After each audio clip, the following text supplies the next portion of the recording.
are on the inside of the leg in here,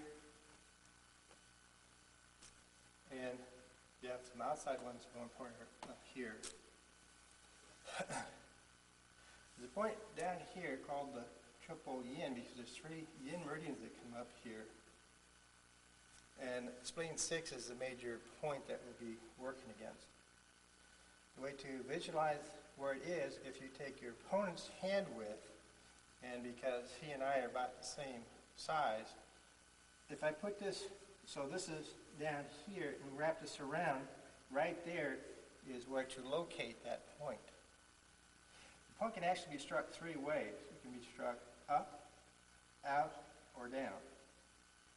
They have slightly different effects. The down one is the most dangerous to use when you're practicing, because what it actually does is releases the ankle, turns the ankle, and the body weight can actually snap that ankle if he's very heavy, and because he doesn't have the balance to put his weight on it. And you may be helping that by what your hand's doing, that you're locked up, and you hit this with the feet. So you could force his weight on that and cause him problems. So this point here, if you just see, if I just tap it with my hand, here I get a nice reaction, and that disrupted his balance. If I go upward on that, you see how, again, I get a nice effect.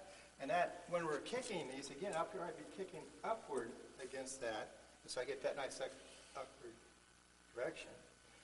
If I'm kicking and down on it, that's when I activate it, and my weight can go on top of that and cause the break. Now, around the knee, you have the stomach and the spleen coming up. So you have spleen 9 and 10 on both sides. You draw an X here. The angle to hit is this way or that way on these to activate them. So again, with this one, if I'm coming up here, it's going to loosen his knee. Therefore, he's not going to be able to keep his weight on it. So I tap that like this. I get a nice reaction. Now, as you saw, the angle here, I hit up this way. Now, on myself, it's hard to get to that, to see it. You see how that reacted, how this came up. The same on this side. Okay? I'm coming up this way.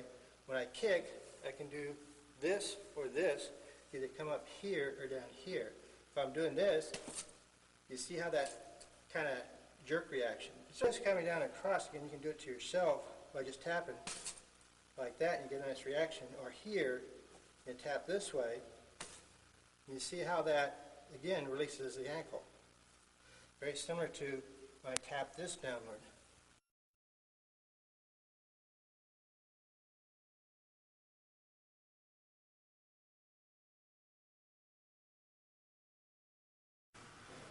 Now we're going to show a demonstration of what we're talking about with the kicks. Normally with the hands again, we would be doing something with him so he doesn't see the kick. When we're close enough like this, you can actually sneak some of these kicks up. We just come up and kick. Now the target I'm kicking is in here where the knees are crossed by an X. You kick this way, this way, this way, this way to release that knee. And so that's why we're coming up with those. It's very dangerous to practice because it's hard to control. Once he loses his balance, he's going to fall into something, especially when you're doing a second kick. Even in practice, it's difficult to do. And you wouldn't want to do this in free sparring because it's too dangerous to your opponent who gets hits with it, because you can break the ligaments in his legs now.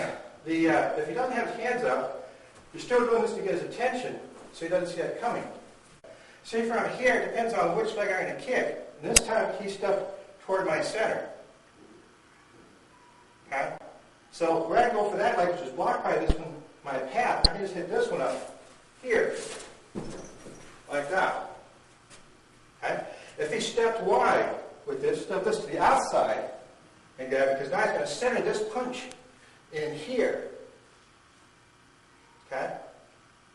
Now this one's working me down, because this one I'd have to turn and kick, which I can do with one of the other kicks. But trying to do this kick, I don't want to go to that one because I have to go to the outside, and it's not going to work too well. It puts me at a disadvantage because it's not easy. But that kick is easy now.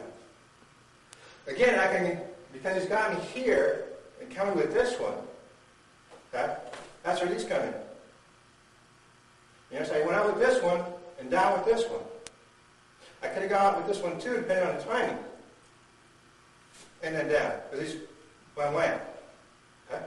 So I can do this one, and go ahead and grab, here, and then here. And then this comes out here. Okay? Again, I'm doing it very light, and see how the effect it still has with the balance. Right. So these are to get attention up here before you kick down here. If it was just here, and I start doing that, he's going to see it move. You see how he moved because he saw it coming. But this, it's already there. That's what these are for. Okay? Now, let's go this way again, 45. When I kick this one out, and snap it back, and then come up here. You see, I split his legs this way. Again, I have to be a little careful here. That's why I'm not really strong in that. If I break his balance on this one, you see how this leg is stretched. Now, anything coming up like that is very dangerous to apply on him. So you have to be very careful.